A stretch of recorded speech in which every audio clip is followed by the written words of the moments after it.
Esto se llama Para un momento como este.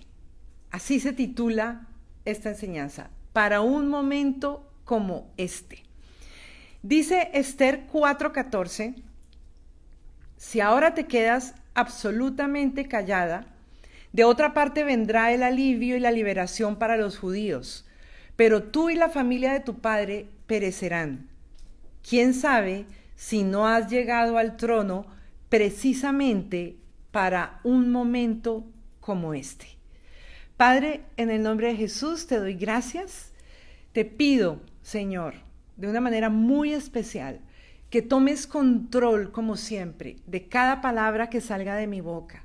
Que tomes control, Señor, de esta enseñanza, Padre, que tú has puesto en mi corazón. Yo sé que estos tiempos han sido distintos, son distintos, pero no porque sean distintos tú no estés en control de ellos. Yo te pido, Padre, que hables a nuestro corazón de esa manera especial y única como solo tú lo sabes hacer. Que traigas apertura en nuestra mente también.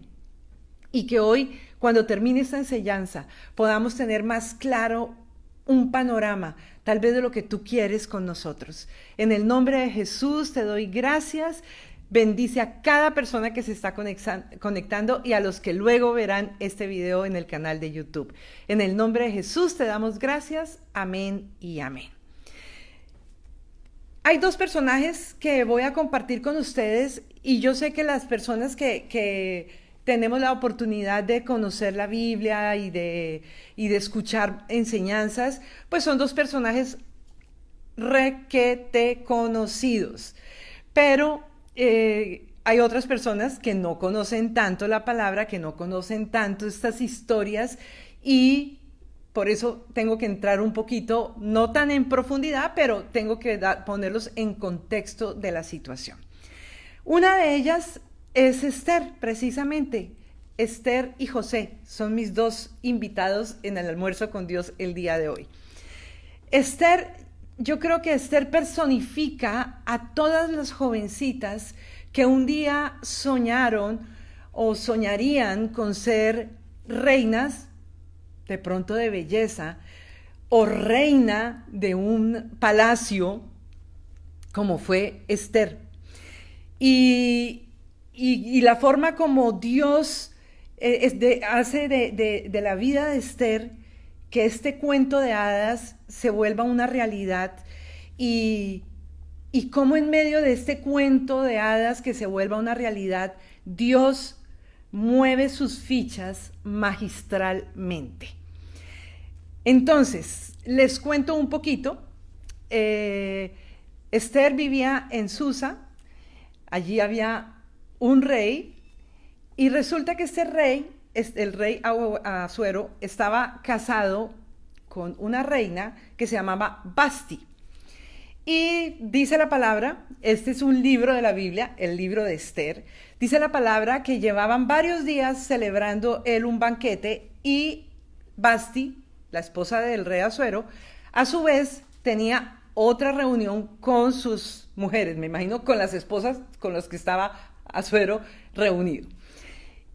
Y ya llevaban varios días de estar en esta reunión, obviamente había vino en esta reunión, y él se sentía muy orgulloso de la belleza de su esposa y la manda a llamar, a lo que Vasti se niega. Se han escuchado muchas especulaciones del por qué fue, por qué no fue, por qué sí fue, pero no fue. Conclusión, Vasti, que era la reina, no se hace presente. El rey enfurece, se reúne con todos sus funcionarios y los funcionarios le dicen, ¿sabe qué? Ese mensaje que mandó la reina Vasti no lo hace quedar bien a usted. Estoy parafraseando. Porque quiere decir que si usted, que es el rey, manda a llamar a la reina, que es su esposa, y no llega, pues si ella desobedece a su majestad, ¿qué podemos esperar nosotros, simples mortales, de que nuestras esposas se rebelen contra nosotros? Así que no nos parece que eso esté bien. Todo esto termina en la destitución de la reina Vasti. Sale la reina Vasti de cuadro, de escena, y allí aparece la historia más increíble, porque se abre como un reinado, digamos así. Los mismos funcionarios le dicen, después de que ya pasó el enojo del rey Asuero, le dicen, mire, ¿por qué no hacemos una convocatoria de todas las jovencitas que se presenten y usted, su majestad, escoge la que mejor le parezca? Pues al rey no le cayó mala idea y allí aparece la que fue después la reina Esther. Esta niña era judía, Hadasa era su nombre, era huérfana, su tío Mardoqueo la había adoptado y me imagino que el tío oye aquella revolución en el pueblo de, oiga, se abrió la oportunidad de participar para quién será la nueva reina, la nueva esposa del rey Asuero, preséntense las más bonitas porque van a elegir y bueno, para hacer la historia larga corta, llega la reina Esther, pues la que después fue la reina Esther, se presenta y ahí empieza algo muy lindo porque empezamos a ver cómo Dios empieza a mover sus fichas magistrales. Dice que cuando ella se presenta ante Hegai, Hegai era el que manejaba el harem del rey. Hegai ponía a todas las participantes, las más bonitas, a un tratamiento de belleza por un año. Ellas tenían que estar 6 meses en diferentes baños de mirra, de aceites, de perfumes. Imagínense el harem del palacio. Eso no era cualquier pachulín ni cualquier perfumito barato, no. Eran las esencias reales y Hegai, dice la palabra, que desde que vio a Esther tuvo una simpatía especial. Le agradó y se ganó su simpatía. Se apresuró a darle el tratamiento de belleza y los alimentos especiales. Para esta época serían los orgánicos. Le asignó las 7 doncellas más distinguidas del palacio y la trasladó con sus doncellas al mejor lugar del harén. 2 cosas que quiero que tengas presente en toda esta charla: gracia y favor, que es lo que Dios nos da y Dios le da a los hijos de Dios. Y Dios da a aquellos que tienen un propósito para cumplir. Entonces, esta chica que se aparece allí, aparece y le da gracia y favor ante Hegai. Él desde que la ve, dice, se apresuró y dijo, yo creo que esta tiene buenos atributos para ser la posible reina, y empezó el tratamiento. Dios nos hace brillar y nos da lo mejor y nos consiente en medio de la preparación. Todas estas cosas quiero que las vayas tomando en cuenta, porque todo esto no fue una casualidad que Vasti fuera destituida. No era una casualidad que Hadasa, que era judía, entrara en escena, y que no fuera una casualidad tampoco que tuviera gracia y favor ante los ojos de aquel que manejaba el harén del rey. Dice que estas chicas tuvieron 1 año de tratamiento de belleza, 6 meses con aceite de mirra, 6 con perfumes cosméticos, y uno de mujer sueña por lo menos un masajito al año, por lo menos. Imagínense, esto era 1 año de preparación, 1 año de tratamiento de belleza. Todo eso para llegar el día en que tenía que presentarse ante el rey. Cuando le llegó el turno a Esther, una cosa importante, estas chicas, el día que se presentaban ante el rey, podían llevarse lo que quisieran del harén al palacio. Yo me imagino que más de una salió llena de pulseras, collares, narigueras, todo lo que se usaba en esa época. Pero Esther, cuando le llegó el turno a Esther, no llevó nada fuera de lo sugerido por Hegai. O sea que ella fue sabia y escuchó el consejo del que conocía el gusto del rey. Todos estos eran puntos claves. Dice que para entonces ella se había ganado la simpatía de todo el que la veía. Repite conmigo estas 2 frases. Ella tenía gracia y favor. Gracia y favor acompañaban a Esther. El rey se enamoró de Esther más que de todas las demás mujeres. Se ganó su aprobación y simpatía más que todas las otras vírgenes, y él la escogió y la proclamó reina en lugar de Vasti. Imagínense cuántas mujeres pudieron participar en este concurso, en este llamado, en esta convocatoria, y Dios le dio gracia y favor a Esther para que fuera la ganadora. Ahora venía el plan y el propósito de Dios para llevar a cabo el por qué ella debía entrar como reina y ser la reina para un momento como ese. Dios necesitaba a alguien que lo amara a él y a su pueblo. ¿Y quién más que Esther, judía y sabia, y sabía que esa victoria solo se lograría con unas armas espirituales? ¿Por qué? ¿Qué pasó? Ella llega al palacio y se arma una revuelca porque Mardoqueo, que era su tío, hacía parte del trabajo en el palacio también. Nombran a Amán, porque en esta película esto parece una novela y así de verdad de cuento, porque Amán fue nombrado por el rey como su mano derecha, como el ministro, el más importante. Mardoqueo, que era el tío de Esther, hacía parte también allí en el palacio.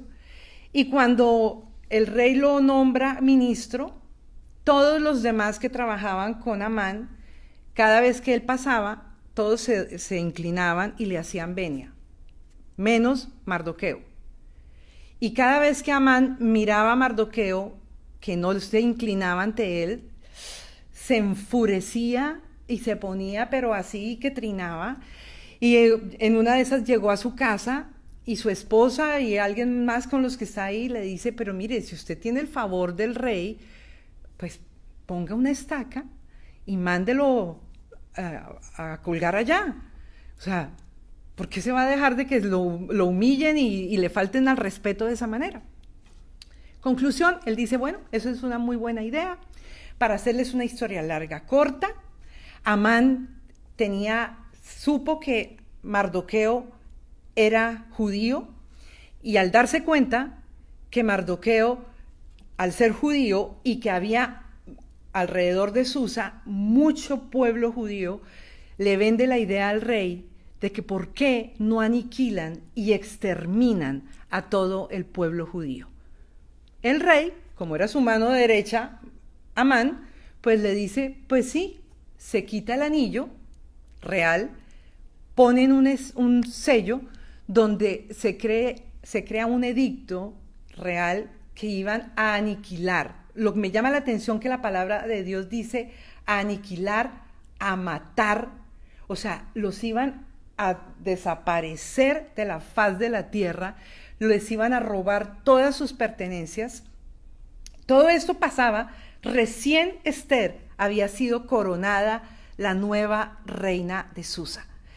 Mardoqueo, por su parte, oye todo esto y le cuenta a alguien y le dice, mire, es urgente que le diga a Esther que esto está pasando, hay una orden real, van a desaparecer a todo el pueblo judío, ya la fecha está dada, la hora está dada.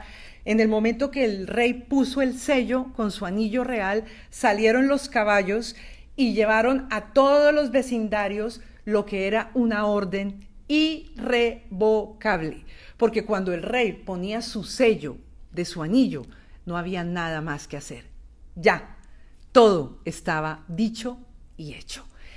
Entonces, cuando Esther oye esto, pues se pone muy nerviosa. Y ahí está la cita con la que comencé. Si ahora te quedas absolutamente callada, de otra parte vendrá el alivio y la liberación para los judíos, pero tú y la familia de tu padre perecerán. ¿Quién sabe si no has llegado al trono precisamente para un momento como este? En ese momento, Esther reacciona y dice, ok, vamos a hacer lo siguiente, llamen a todos los judíos que ayunen durante 3 días, que no coman ni beban nada, ni de día ni de noche. Yo voy a ayunar también con mis doncellas. Al tercer día me voy a presentar ante el rey, que nadie se podía presentar ante el rey si el rey no la mandaba llamar. La podían aniquilar fulminantemente en ese mismo instante. Y ella dice algo hermoso, y si he de morir, que muera, si he de perecer, que perezca. Y así fue. Ella ayunó durante esos 3 días, todo el pueblo judío se unió a ella, usó las armas espirituales para salvar a su pueblo, para tratar de salvar a su pueblo, y ahí vemos a Dios obrar en un plan y un propósito que él tenía, y por eso entró la reina Esther a escena. Por eso permitió que Vasti fuera destituida. Por eso entró Esther a un momento como ese específico para salvar al pueblo judío de un plan macabro en el corazón de Amán. Lo lindo de todo esto es que al tercer día la reina Esther se presenta en el palacio real y, como sabemos, dice la palabra que el rey la amó más a ella que a todas las demás y por eso la ciñó con la corona. Y cuando él la vio, dice la palabra que se agradó, que estiró el cetro, ella lo tocó y le dijo, ¿qué necesitas? Porque así sea la mitad de mi reino te lo daré. Para hacerles la historia larga, corta, que ustedes muchos la conocerán, ella invita al rey y a Amán 2 noches seguidas a una cena en su palacio, desenmascara a Amán, cuenta los planes macabros que tenía contra su pueblo y además de todo, en el momento que Amán se siente acorralado, el rey está enfurecido, sale de la habitación y cuando entra ve que Amán está como suplicándole a la reina Esther que tenga misericordia de él cuando él entra lo ve a él como encima de la reina. Y el rey se enfurece y dice, además de lo que iba a hacer, ¿usted está tratando de abusar de mi esposa? Pues, ¿saben cómo terminó Amán? En la misma estaca donde iba a colgar a Mardoqueo. Allí quedó empalado Amán. Mardoqueo ocupó el trono, o sea, el cargo que tenía Amán. Y lo hermoso de todo esto es que Dios, cuando tiene un plan para nosotros y nos usa en medio de las situaciones, también nos bendice. También en medio que nos da la gracia y favor, nos da cosas especiales. Porque miren, Esther fue una valiente. Esther hubiera podido terminar su vida allí, pero se la jugó por su pueblo. Ella fue tanto lo que impactó al pueblo judío que hoy en día se celebra el Purim. Purim significa suerte. Y cada vez que se celebra el Purim, antes de celebrar el Purim, todo el pueblo judío ayuna unos días antes, lo mismo que hizo Esther. Ese día se celebra con una gran cena y todos los judíos leen el libro de Esther en memoria y en recordación de lo que hizo una mujer que cambió la historia de los judíos. Ella estaba allí para un momento como ese presente, como se llama ahora esta enseñanza, para un momento como este. Entonces, me gusta porque el Señor me ha puesto muchas cosas en el corazón sobre un momento como estos que estamos viviendo nosotros. Sé que a todos nos cambió la historia desde ya va a ser casi 2 años.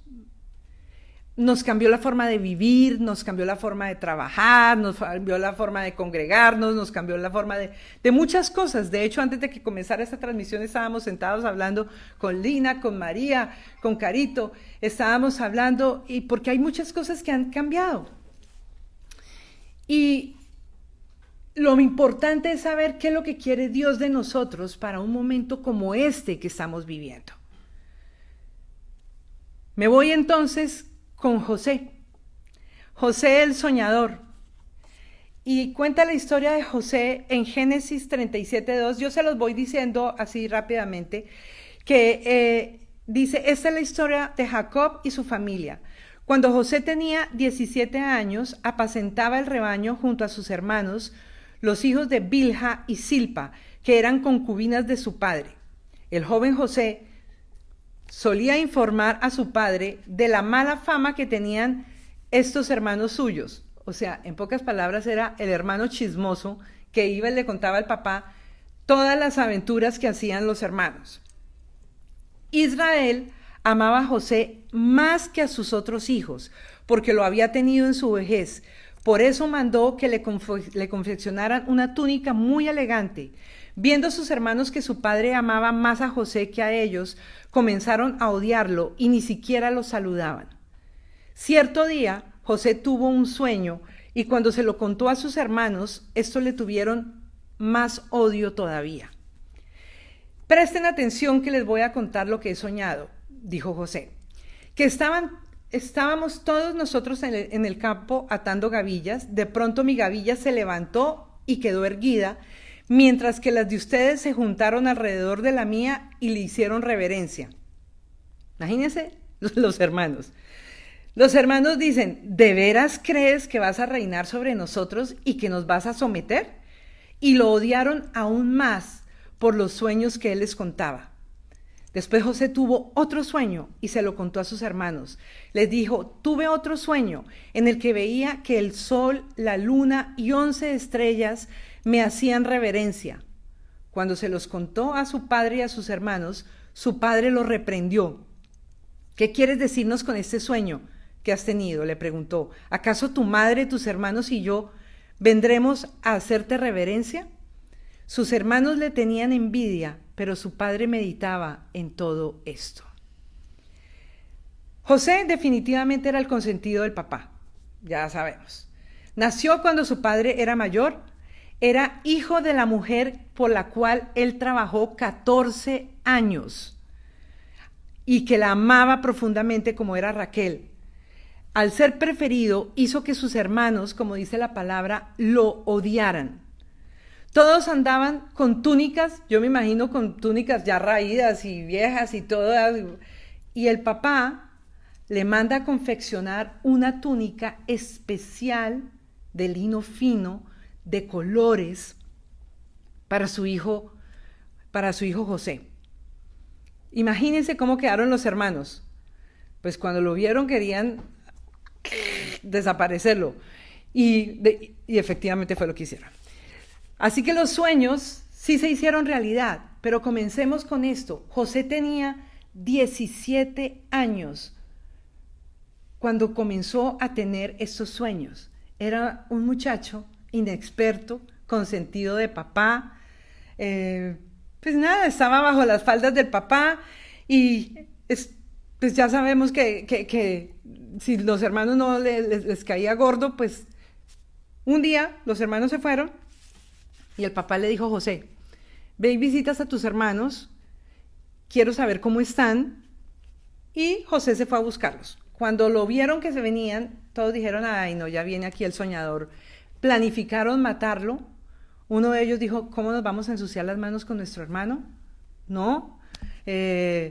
Dijeron, no, más bien desaparezcámoslo. Bueno, lo metieron en una cisterna vacía y mientras estaban comiendo pasó una caravana de maleabitas. Y entonces dijeron, dice aquí, bueno, pasó una caravana y dijeron, no, más bien vendámoselo a los egipcios. Se lo vendieron, se lo llevaron. Él llega a la casa de Potifar y allí empieza esta historia. Génesis 39, 1, 6. Cuando José fue llevado a Egipto, los ismaelitas que lo habían trasladado allá lo vendieron a Potifar, un egipcio que era funcionario del faraón y capitán de su guardia. Ahora bien, el Señor estaba con José y las cosas le salían muy bien. Eso es importante que lo tengas presente. El Señor estaba con José y las cosas le salían muy bien. Mientras José vivía en la casa de su patrón egipcio, este se dio cuenta de que el Señor estaba con José y lo hacía prosperar en todo. José se ganó la confianza de Potifar y éste lo nombró mayordomo de toda su casa y le confió la administración de todos sus bienes. Por causa de José, el Señor bendijo la casa del egipcio Potifar a partir del momento en que puso a José a cargo de su casa y de todos sus bienes. La bendición del Señor se extendió sobre todo lo que tenía el egipcio, tanto en la casa como en el campo.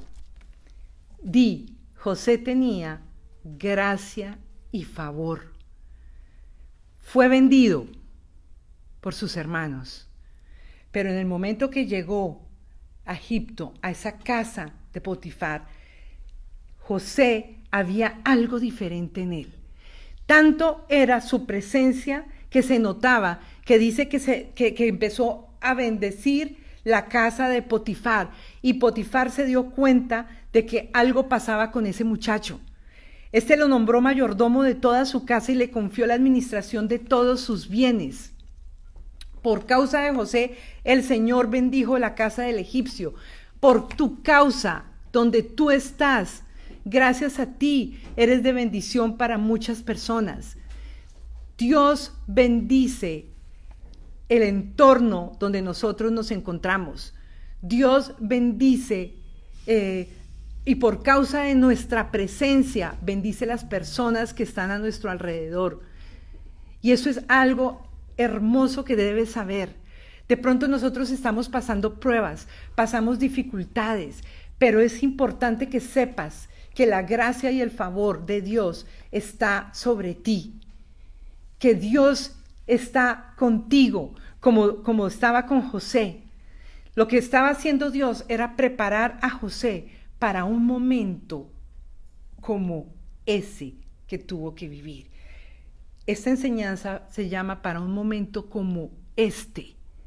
Y eso es lo que yo quiero que tú vayas pensando y analizando, qué es lo que Dios está haciendo contigo para un momento como este que estamos viviendo. Porque nosotros tenemos gracia y favor, como lo tuvo la reina Esther, como lo tuvo José. Y no fue fácil lo que José tuvo que vivir, porque no solamente fue vendido por sus hermanos, que ya de por sí era muy triste, lo separaron de su papá, que no lo pudo volver a ver, y llega a la casa de Potifar. Sabemos, los que conocemos la historia, que la esposa de Potifar le echó el ojo. Dice la Biblia que era un muchacho atractivo, y me encanta porque este muchacho se mantuvo firme. Era un peladito, era jovencito. Él pudo haber caído ante las redes y la maquinación de la esposa de Potifar. Ella le había echado el ojo y buscó un día y mandó a todos los empleados que se fueran. Se quedó sola con José y le dijo: acuéstate conmigo. Y él le dijo: su esposo me ha puesto al frente de todo y yo gobierno todo, y con lo único que no me puedo meter es con usted. Yo no le voy a fallar ni a Dios ni a él. Salió corriendo y ella se quedó con la túnica de José. Y bueno, ahí pegó el grito y entonces llegaron los empleados y entonces ella dijo: mire, este es lo que quería, era abusar de mí. Obviamente Potifar se puso furioso y lo mandaron a la cárcel. Génesis 39, 21, 23. El Señor estaba con él y no dejó de mostrarle su amor. Hizo que se ganara la confianza del guardia de la cárcel, el cual puso a José a cargo de todos los prisioneros y de todo lo que allí se hacía. Como el Señor estaba con José, hacía prosperar todo lo que él hacía. El guardia de la cárcel no se preocupaba de nada de lo que dejaba en sus manos. Tenía José gracia y favor. Es hermoso saber que nosotros, en las pruebas, En los momentos difíciles tenemos que saber que el Señor está con nosotros, que el Señor no nos abandona, que aunque pareciera que son situaciones difíciles, todo hace parte de un plan estratégico. Así como pasó con Esther, así como pasó con José, Dios necesitaba a José allá en Egipto para un momento como el que iba a vivir no solamente Egipto, sino el mundo entero. José fue la respuesta a una necesidad mundial. Y yo quiero, porque lo que Dios ha puesto en mi corazón es que estamos viviendo tiempos diferentes. Y nosotros como cristianos no podemos estar ajenos a los tiempos diferentes que estamos viviendo. La Biblia dice que el pueblo perece por falta de conocimiento. Nosotros no podemos hacer como las avestruces que metemos la cabeza en la tierra, en la arena, pero la cola la dejamos por fuera. Con que tú no veas noticias no significa que no están pasando cosas en el mundo. El mundo cambió. Hay cosas que están pasando. Estados Unidos están pasando cosas en Estados Unidos. Hay una deuda grandísima. El dólar está pasando situaciones distintas. O sea, hay cosas que... Y hay alguien dice que cuando estornuda el tío Sam, al mundo le da gripa. Bueno, están pasando cosas que nosotros no podemos desconocer. Yo no estoy diciendo, ni estoy hablando de miedo, de temor, de terror. Estoy diciendo que estamos viviendo tiempos distintos y que tal vez Dios nos tiene en este mundo para un momento como este que estamos viviendo. No fue obra de la casualidad, como vimos estratégicamente, que Esther, judía, estuviera en Susa y fuera la que librara al pueblo judío. José fue estratégicamente llevado, era un adolescente cuando recibió los sueños, pero estratégicamente Dios lo llevó y permitió que lo vendieran como esclavo, porque él era hijo de papi.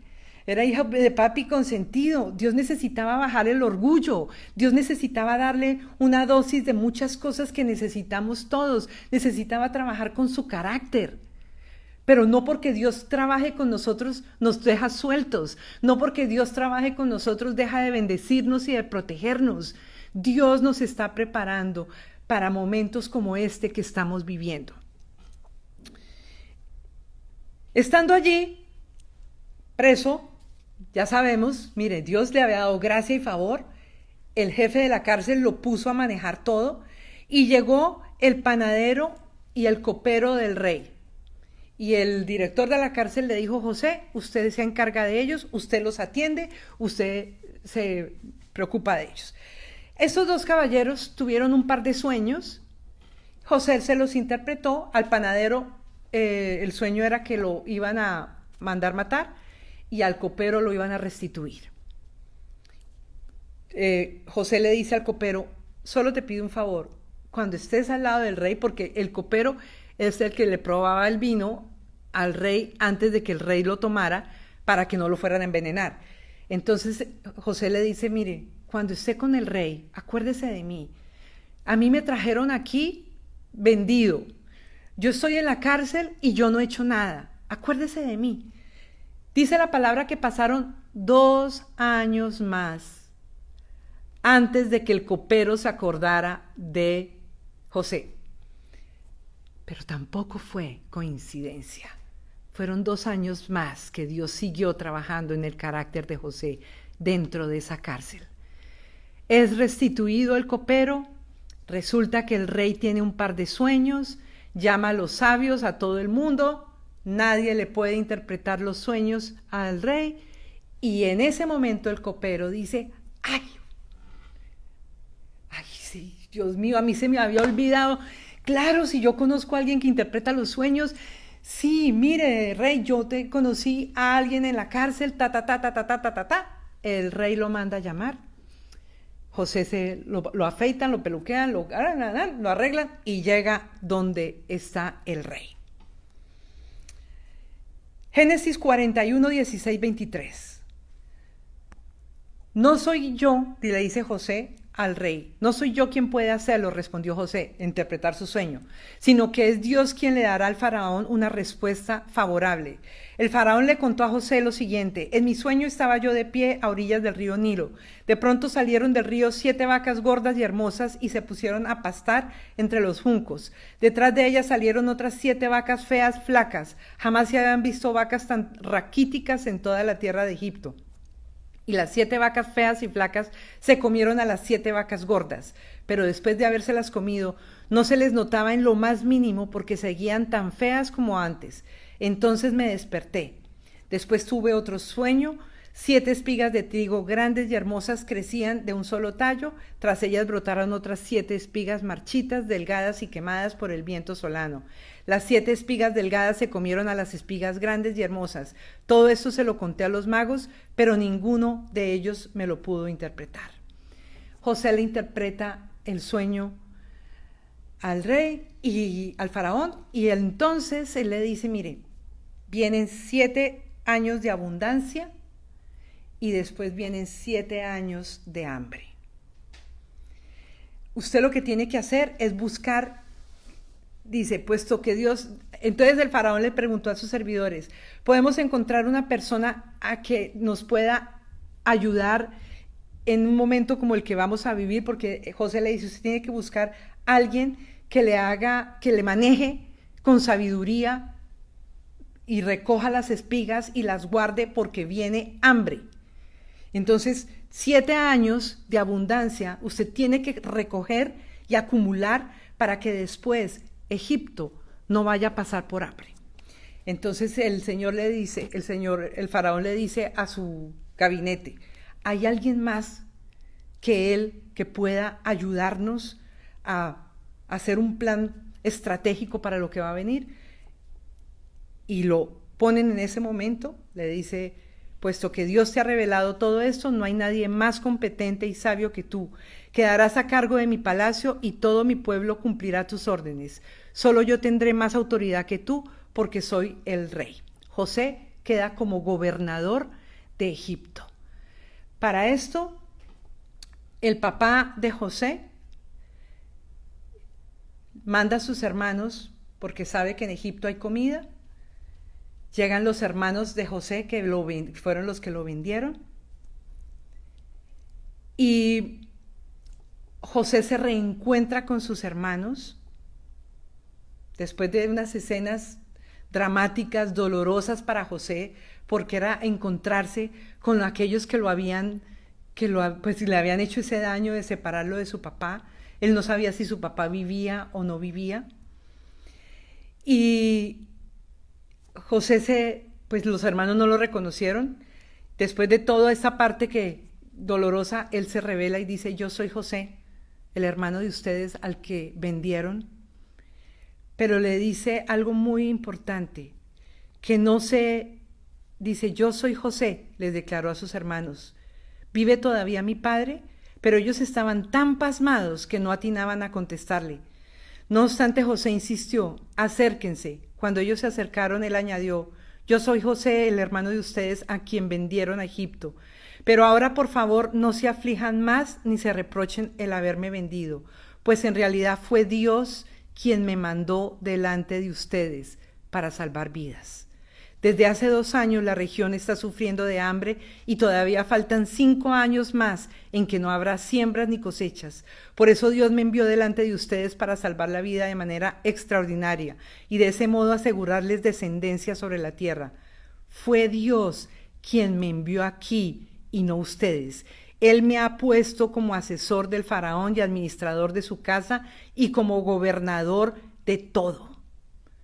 Creo que lo más maravilloso es cuando entendemos, como lo entendió José, que lo que estamos viviendo o hemos vivido hace parte de un plan divino para un momento específico. Un momento como el que estamos viviendo. ¿Qué es lo que Dios te está haciendo contigo? ¿Cómo te está preparando Dios? ¿Qué te está llevando Dios a hacer para un momento como este que estamos viviendo?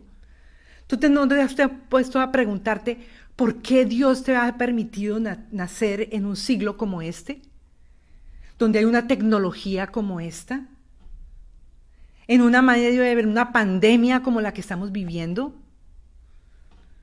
¿Qué es lo que Dios está queriendo hacer contigo? Yo sé y yo veo que José sacó lo mejor de él en cada situación que vivió. No tuvo que ser fácil saber todo lo que él había pasado, pero después entendió que fue una preparación que Dios tuvo con él. Le daba gracia y favor en todo lo que hacía, le dio inteligencia, le dio sabiduría, le dio estrategia, salvó a Egipto de una hambruna y salvó al mundo, porque dice que el mundo iba hasta Egipto a comprar comida cuando pasaron los años y ya se había acabado los alimentos. Gracia y favor. Me llama la atención que tanto Esther como José eran bastante jóvenes. Ellos eran como los millennials de esa época y cambiaron naciones, fueron decididos, fueron determinados. Dios los bendijo como resultado de sus acciones. José se ganaba la confianza, ¿por qué? Porque era recto en lo que hacía, porque donde lo ponían mostraba que era una persona digna de confianza. No cualquiera le va a encomendar a un joven, mire, esté al frente del gobierno y sea usted el que gobierne todo. Después de mí, usted tiene toda la autoridad. A una persona irresponsable. Dios está levantando gente para momentos como este que estamos viviendo. No es obra de la casualidad que nosotros estemos viviendo esta época. Y les voy a decir algo. Sé que nosotros y este almuerzo con Dios, como lo estábamos hablando hace un rato con Lina, con Caroline, con María, almuerzo con Dios nació para un momento como este. Lo sé. Sé que esta parte virtual ha sido importantísima para cada uno de ustedes en medio de esta situación. Tal vez ha sido distinto como ha sido en Puerto Rico, pero yo sé, y parte de este propósito, entró Pablo a la jugada. Él tampoco ni siquiera se lo imaginó que él podría estar involucrado en un plan y en un propósito. Almuerzo con Dios, como el canal de YouTube, fue un plan de Dios, un plan y un propósito de Dios para un momento como este. Y yo quiero que entiendas que no son tiempos fáciles los que estamos viviendo. La próxima almuerzo con Dios voy a tener una invitada muy especial. Una invitada que Dios la ha ido capacitando para un momento como este. Y nos va a enseñar muchas cosas. Nos va a enseñar muchísimas cosas de inversiones, de cosas que están sucediendo en este momento y que se pueden hacer, inversiones en monedas, en cosas importantes. El próximo almuerzo con Dios, que va a ser el 20 de octubre, no se pierdan esa invitada especial. Y yo quiero que ustedes sigan pensando en eso. ¿Por qué estás en un momento como este? Como le dijo Mardoqueo a Esther, si ahora te quedas callado, si ahora no haces lo que Dios te pide que hagas en un momento como este, de otra parte Dios va a levantar a alguien para que haga lo que te encomendó a ti. Vendrá el alivio y la liberación para los judíos, pero tú y la familia de tu padre perecerán. ¿Quién sabe si no has llegado al trono precisamente para un momento como este? Dios nos tiene aquí para un momento como este, y sería muy triste que Dios levante a otra persona si Dios está contando contigo y te ha dado unas habilidades específicas para hacer algo en este momento. Así que esos tiempos es lindo que le podamos decir a Dios, heme aquí, úsame a mí para un momento como este. Padre, en el nombre de Jesús, yo te doy gracias. Gracias, Señor, porque nos das lecciones de vida. Gracias, Señor, porque si tú cambiaste la historia con dos jóvenes, como una Esther, como un José, Señor, que cambiaron la historia, Señor. Una nación completa, el pueblo judío, por una jovencita que se presentó ante el rey, Señor, y pudo salvar a todo un pueblo, Señor. Un José con 17 años, pero cuando tenía 30, Señor, fue cuando tú lo pusiste al mando, Señor, y le diste la estrategia, le diste la sabiduría, Padre Santo, para no permitir que Egipto muriera de hambre. Pudo darle alimento a su padre, a sus hermanos. Ese sueño que él de joven tuvo se hizo realidad. Señor, los hermanos fueron y estuvieron postrados ante él, pero ya José no tenía un corazón orgulloso. Ya José había entendido que todo había hecho un plan tuyo, parte de una estrategia tuya. Señor, muéstranos cuáles son las habilidades que tenemos, de dónde nos has movido. Los movimientos que has hecho en nuestras vidas han sido por algo, papá. ¿Por qué nos tienes donde nos tienes? ¿Por qué vivimos donde vivimos? ¿Por qué estamos rodeados de donde estamos rodeados? ¿Por qué estamos en el colegio que estamos, en la universidad que estamos, en el trabajo que estamos, en la iglesia que estamos, en el ministerio que estamos, en la gente que nos rodea? Señor, tú tienes un plan para un momento como este y sabemos que algo quieres de nosotros. Muéstranos, Señor. Queremos decirte, heme aquí, úsame a mí como usaste a Esther, como usaste a José para un momento como este. En el nombre de Jesús te doy gracias por cada persona que se ha conectado, Señor, y la que luego lo verá a través del canal de YouTube, Señor. Muchísimas gracias, Padre Santo. Gracias por todas estas personas hermosas que están aquí conectadas, Señor. En el nombre de Jesús te damos gracias. Amén y amén. Y bueno, ya saben, nuestra próxima reunión es el 20 de octubre.